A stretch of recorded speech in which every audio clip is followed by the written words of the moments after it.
السلام عليكم، مرحبا بكم في قناتكم مطبخ بشرى المتنوع. نتمنىكم تكونوا كلكم بخير وعلى خير وبصحة جيدة. اليوم ان شاء الله غنحضر معكم كيك رخامي بحجم عائلي بمكونات بسيطة وطريقة سهلة. كيك يومي اللي كيجي اقتصادي بنكهة الفاني والشوكولا. المذاق ديالو لذيذ وخفيف، ما تشبعوش منه. خليكم معايا حتى نهاية الفيديو، ندوزو مباشرة للمقادير وطريقة التحضير، فرجة ممتعة.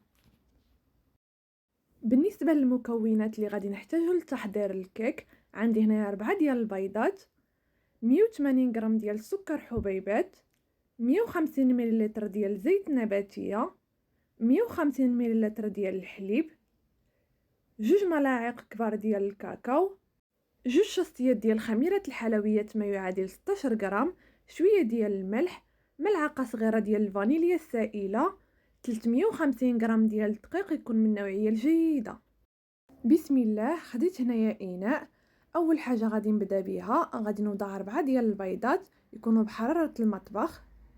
غنضيف عليهم قبيصة ديال الملح لتعديل الذوق، ملعقة صغيرة ديال الفانيليا السائلة، يمكن لكم تعوضوها باي نكهه ديال الفاني متوفره عندكم.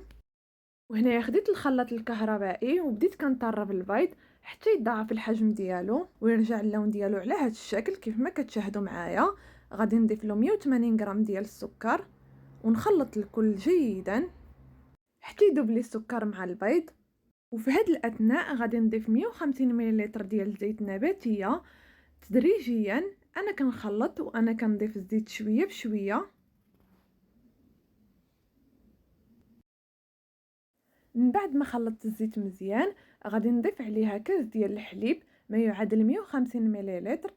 ضروري الحليب يكون عندكم بحرارة المطبخ باش الكيك ديالكم ينجح معكم ويجيكم طالع.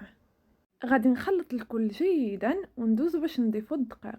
من بعد ما خلطت الكل جيدا غادي نضيف للخليط 350 غرام ديال الدقيق. كيف ما كتشاهدوا معايا خديت الغربال وما غاديش نضيف الدقيق مره واحده، غادي نقسمو على 3 ديال الدفعات. غادي نخلط مزيان حتى نحصل على خليط ديال الكيك خالي من كويرات ديال الدقيق. وبالنسبه للكميه اللي بقات عندي الاخيره ديال الدقيق، غنضيف عليها 2 شصيات ديال خميره الحلويات ما يعادل 16 غرام، وغادي نغربلها حتى هي بدوره مع الدقيق ونخلط الكل جيدا.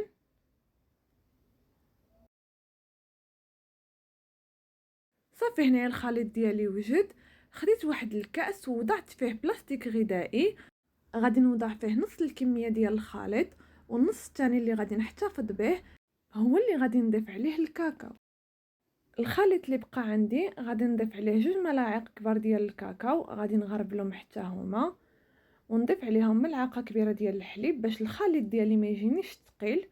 وبسباتيل غادي نخلط مزيان على هذا الشكل كيف ما كتشاهدوا معايا.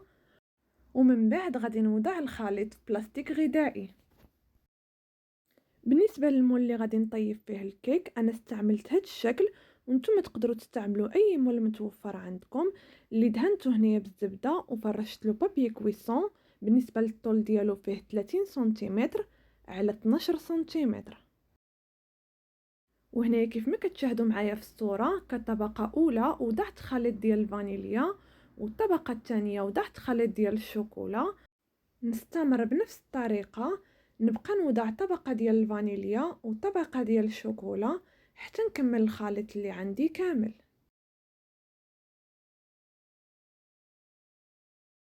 وهنا خديت عود ديال الشوا وبديت كنوضع خط على اليمين وخط على اليسار، ومن بعد غادي ندوز خط طولي في وسط ديال الخليط باش ملي يطيب الكيك ديالنا نحصلوا على داك الشكل الرخامي. في هاد الاثناء عندي الفرن كيسخن. بالنسبه لي انا عندي الفرن ديال الغاز.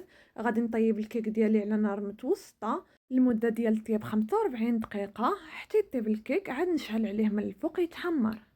من بعد ما طاب الكيك وخرجته من الفرن خليته حتى برد.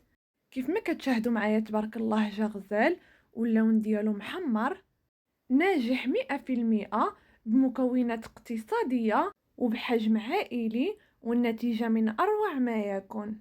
فعلا كيستحق التجربه.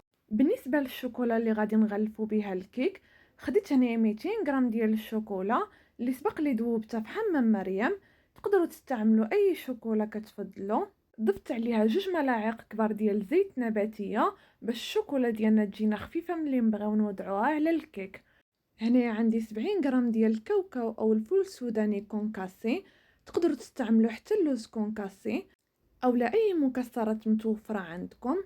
خلطت هنايا الكاوكاو مع الشوكولا، غادي نخلطهم مزيان حتى ينسجموا مع بعض وغادي نوضعهم فوق الكيك.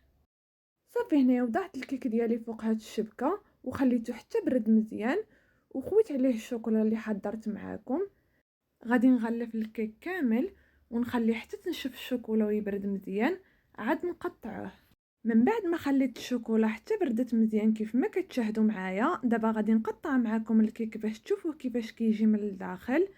كيجي رائع في المنظر وحتى المذاق كيجي خفيف وهشيش بمكونات اقتصاديه، والمذاق ما تشبعوش منه، كيدوب في الفم. كنصحكم باش تجربوه وتقدموه لضيوفكم ولوليداتكم بالصحه والراحه. من طبيعة الحال إلا عجبتكم وصفة اليوم ما تنسوش تشجعوني بلي لايك والبارطاج مع العائلة والأصدقاء. والناس اللي أول مرة كيشاهدوني وعجبكم المحتوى، مرحبا وألف مرحبا. كندعوكم للاشتراك مع تفعيل زر الجرس باش دائما توصلوا بجميع الوصفات.